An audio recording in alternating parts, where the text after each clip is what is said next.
আসসালামু আলাইকুম, সবাইকে আন্তরিক শুভেচ্ছা। একটা বিশেষ গুরুত্বপূর্ণ বিষয় আলোচনা করার জন্য আসা। আমাদের গত 16 বছরের ফ্যাসিস্ট সরকার আওয়ামী লীগের নির্যাতনের পর, জুলুমের পর এখন আমাদের ছাত্র জনতার আন্দোলনের একটা ফসল হচ্ছে আমাদের এই স্বাধীনতা। এই স্বাধীনতা অর্জন করা চেয়েও অনেক কঠিন হচ্ছে স্বাধীনতাকে রক্ষা করা। এই মুহূর্তে আমাদের জাতির ঐক্য, পুরো জাতির ঐক্য খুবই গুরুত্বপূর্ণ। একটা দেশ সফল হতে পারে তখনই যখন তার মধ্যে বৈষম্য থাকবে না, মানুষ তার ন্যায্য অধিকার পাবে এবং তার অগ্রগতিতে রাষ্ট্র অবদান রাখবে। এটা খুব স্বাভাবিক একটা বিষয়। তবে চিন্তা এবং কষ্টের বিষয় হচ্ছে এই যে আপামর জনগণ, সাধারণ জনগণ এবং ছাত্র জনতা সবাই মিলে ঐক্যবদ্ধভাবে প্রত্যেকটা প্রফেশন থেকে তার নিজ নিজ জায়গা থেকে যে আন্দোলন করে আমরা রাষ্ট্রটাকে আবার পুনরায় স্বাধীন করতে পেরেছি, আলহামদুলিল্লাহ।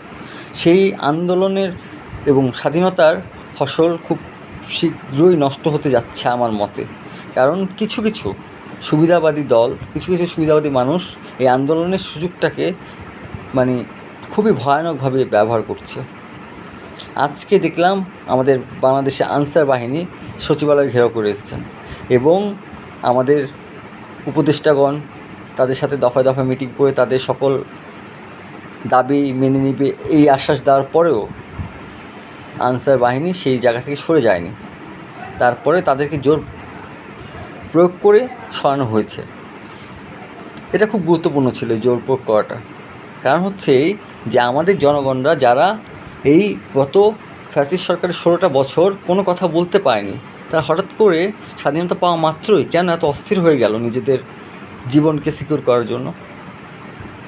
আমি বারবার বলি, একটা দেশের উন্নয়ন তখনই সম্ভব যখন দেশের সরকার এবং সাধারণ জনগণ নিজ স্বার্থকে বাদ দিয়ে নিঃস্বার্থের ঊর্ধ্বে ওঠে, ব্যক্তি স্বার্থের ঊর্ধ্বে ওঠে, দেশ এবং জনগণ সম্পর্কে চিন্তা করে এবং অন্যের জন্য, দেশের জন্য সার্ভ করে। তখনই দেশে উন্নয়ন ঘটে। যখনই কোনো দেশের মানুষজন, জনগণ, সরকার সবাই ব্যক্তি স্বার্থের কারণে কাজ করে, তখনই সে দেশের ভয়ঙ্কর পরিণতি ঘটে এবং দেশ ক্রমেই ধ্বংসের দিকে এগিয়ে যায়। আলহামদুলিল্লাহ, আমাদের দেশে যে রাজনৈতিক দলগুলো আছে, বিএনপি, জামাত, হেফাজতে ইসলাম সহ অন্যান্য দলগুলো, রাজনৈতিক দলগুলো, প্রত্যেকটা রাজনৈতিক দল থেকে আমি মোটামুটি একটা ভালো রিপ্লাই পেয়েছি যে তারা এই তত্ত্বাবধায়ক সরকার বা যে সরকারই বলি না কেন আমরা ডক্টর ইউনূস স্যারের আন্ডারে, সেই সরকারকে তারা পূর্ণ সমর্থন জানাবে এবং এই রাষ্ট্রকে ফ্যাসিস্টবাদী সরকার এতদিন যাবৎ তাদের নিজেদের একটা মাফিয়া বানিয়ে ফেলেছিল, যেখানে পুলিশ থেকে শুরু করে আইনশৃঙ্খলা রক্ষাকারী বাহিনী এবং বিচার বিভাগ পর্যন্ত তাদের চাটুকারদের হাতে ছিল। সেখান থেকে এই দেশটাকে গড়ে তোলা অল্প সময়ের ব্যাপার না, মুখের কথা না, চাইলেই সম্ভব না, একটু সময় দেওয়া লাগবে তাদেরকে এবং প্রত্যেকে তাদের ন্যায্য হক যেন পায়। সেই জন্যই তো এই আন্দোলন।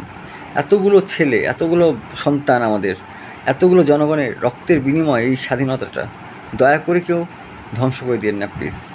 এটা আমার বিনীত নিবেদন। বিশেষ করে সরকারের প্রতি বিনীত নিবেদন হচ্ছে এই যে তারা জনগণের কথা শুনবে এবং যত সম্ভব দ্রুত সেটা বাস্তবায়ন করবে। এবং জনগণের কাজ কী? জনগণের কাজ হচ্ছে তারা যদি কোনোভাবে কোনো জুলুমের শিকার হয়, অত্যাচারের শিকার হয়, তারা সেইটা সরকার পর্যন্ত পৌঁছে দেবে। ইনশাল্লাহ আমার ভরসা আছে বর্তমান সরকার ফ্যাসিস্ট সরকার না, আওয়ামী লীগ সরকার না, তারা জনগণের জন্য কাজ করবে এবং জনগণের প্রত্যেকটা নৈতিক দাবি যেগুলো মানার মতো সেগুলোকে তারা অবশ্যই মেনে নেবে। তবে এই দাবি মানাতে যা হচ্ছে ইদানিং, সেটা হচ্ছে যে কিছু সুবিধাবাদী দল তারা নিজেরা রাজপথে নেমে আসতেছে এমনভাবে, যেমন মনে হচ্ছে যে এই মুহূর্তে তাদের দাবিটা মেনে নিতে হবে। আজকে আমি আনসার ভাইদের বলি, আনসার ভাই আপনারা কি কোন যুক্তিতে আজকে সচিবালয় ঘেরাও করলেন? আপনাদের দাবিগুলো আপনারা বর্তমান সরকারকে উপস্থাপন করতেন, তারপর তাদের কাছ থেকে রেসপন্স দেখতেন। যদি কোনো রেসপন্স না থাকতো তাহলে আপনার আন্দোলনে যেতে পারতেন। আমি ব্যক্তিগতভাবে বলি, এই আন্দোলনের সময় আমাদের ব্যবসা বাণিজ্য পুরোপুরি রসতলে গেছে, এমনকি আমরা আর্থিকভাবে খুবই ক্ষতিগ্রস্ত। কিন্তু তারপরেও কেন আমরা দেশের জন্য কাজ করতে চাই, নিজের কষ্ট হওয়ার পরও কেন দেশকে এগিয়ে নিতে চাই, কারণ আমরা জানি যে দেশের এই সংস্কারটা করতে সময় প্রয়োজন। এই সময়টা সরকারকে দিতে হবে এবং সরকারের পাশে থাকতে হবে, সরকারকে এগিয়ে নিয়ে যেতে হবে। ধর্ম মত নির্বিশেষে, যে কোনো রাজনৈতিক দল সব নির্বিশেষে এই রাষ্ট্রপ্রধানকে সহযোগিতা করবে এবং রাষ্ট্রকে এগিয়ে নিয়ে যাবে। আপনারা যারাই আপনাদের আন্দোলন করতে যেয়ে এরকম শাহবাগ, তারপর সচিবালয় এইসব ঘেরাও করার যেই উদ্যোগ নেন, সেটা খুবই ভয়ানক। এর ফল কী হতে পারে আপনারা নিজেরাও জানেন না। এর ফলটা আপনারা হয়তো মানে যে আন্দোলন করার উদ্দেশ্যে যাচ্ছেন সেটা তো পাবেনই না, উল্টো ফ্যাসিস্ট সরকার আপনাদের কাঁধের উপর ভর করে আবার ক্ষমতায় ফিরে আসার চেষ্টা করতে পারে। সো আমার মনে হয় যে দেশের সাধারণ আপামর জনগণের বোঝা উচিত যে আমরা 16 বছর দিয়ে অত্যাচারিত হয়েছি। একটা বছর, অন্তত একটা বছর এই সরকারকে আমরা সময় দিই এবং একটা বছর দেশের আপামর জনগণ সবাই, রাষ্ট্র ক্ষমতা প্রধান ডক্টর ইউনূস স্যার থেকে শুরু করে দেশের একদম সর্বনিম্ন যে গরিব ব্যক্তিটা আছে সে পর্যন্ত একটা বছর আমরা অঙ্গীকার করি যে আমরা একটা বছর নিজের ব্যক্তি স্বার্থের কথা একেবারে চিন্তা করব না। আমরা চিন্তা করব দেশের উন্নয়নের কথা এবং রাষ্ট্রের প্রধান যারা আছেন তাদেরকে সকল ধরনের সুবিধা এবং সহায়তা করব। এই যে দেশে এত বড় একটা বন্যা হচ্ছে, অনেক মানুষের প্রাণহানি হচ্ছে, ঠিক আছে, এই প্রাণহানি কি আমাদের দায়বদ্ধতা নেই? আমরা কি এমন যে আমাদের নিজেদের উপরে এসে পড়লেই আমরা সেটাকে মানে ভয়ঙ্কর অবস্থা মনে করি, আর অন্যরা যখন ক্ষতিগ্রস্ত হয় সেটাকে স্বাভাবিক মনে করি? আমরা কি জাতি হিসেবে এতটাই নিচে নেমে গেছি? আমার মনে হয় না। বর্তমানে যারা পুলিশরা এখনও তাদের কাজে ফিরে আসেননি, আনসার বাহিনী সহ শুরু করে শিক্ষার্থীরা যারা বিভিন্ন বিষয় নিয়ে আন্দোলন করতে চান, তাদেরকে একটা রিকোয়েস্ট করব যে আপনাদের যদি কোনো ন্যায্য দাবি থাকে সেটা সরকারকে জানান এবং সরকার ধীরে ধীরে সেটা কার্যকর করবে ইনশাল্লাহ। কারণ এই সরকারটা আমাদের জনগণ এবং ছাত্র জনতার ঐক্যের এবং একটা বিপ্লবের ফসল, যেটার মূল লক্ষ্যই হচ্ছে বাংলাদেশ থেকে বৈষম্য দূর করা। যদি এটা পসিবল হয়, আলহামদুলিল্লাহ, দেশের সকল নাগরিক এই স্বাধীনতার সুফল পাবে।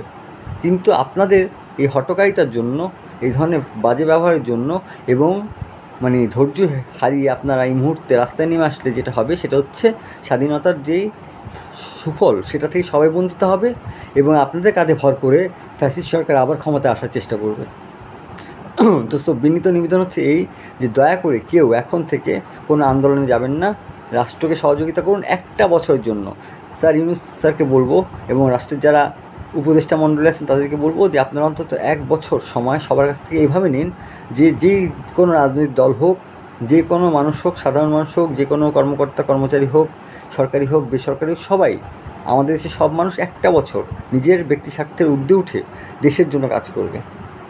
আশা করি যদি এমন হয় তাহলে এক বছরের মধ্যে বাংলাদেশের চেহারা একবারে বদলে যাবে।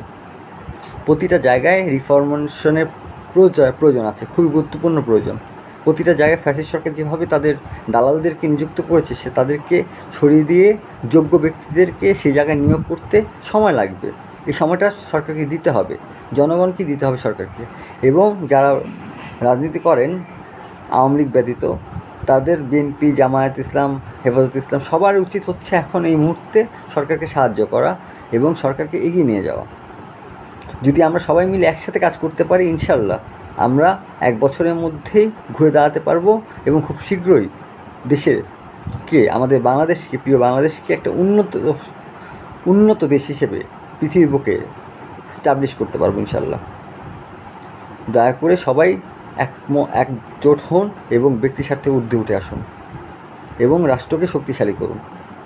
আমি ব্যক্তিগতভাবে নিজে আর্থিক সমস্যার মধ্যে আছি, কিন্তু তার মানে এই না যে আমি আমার রাষ্ট্রের চেয়ে ব্যক্তিকে বেশি মূল্যায়ন করব। এবং সরকারের প্রতিও বিশেষ নিবেদন থাকবে যে আপনারা আপনাদের জায়গা থেকে যারাই কোনো রকমের তাদের নির্যাতনের কারণে, বিভিন্ন কারণে তারা আজ পর্যন্ত বঞ্চিত হয়েছে, তাদের কথাগুলো শুনবেন মনোযোগ দিয়ে। দরকার পড়লে একটা মন্ত্রণালয় তৈরি করুন, জনসংযোগ মন্ত্রণালয়, অথবা একটা স্বরাষ্ট্র মন্ত্রণালয়ের আন্ডারে একটা অধিদপ্তর তৈরি করুন, যারা তাদের সাথে যোগাযোগ করবে, তাদের সাথে কথা বলবে, যারা নির্যাতিত হয়েছে, যারা বঞ্চিত হয়েছে, তাদের যেন ন্যায় বিচার পায় এবং তাদের কর্মসংস্থান পুনরায় প্রতিষ্ঠিত হয়, সেইটা যেন হয়।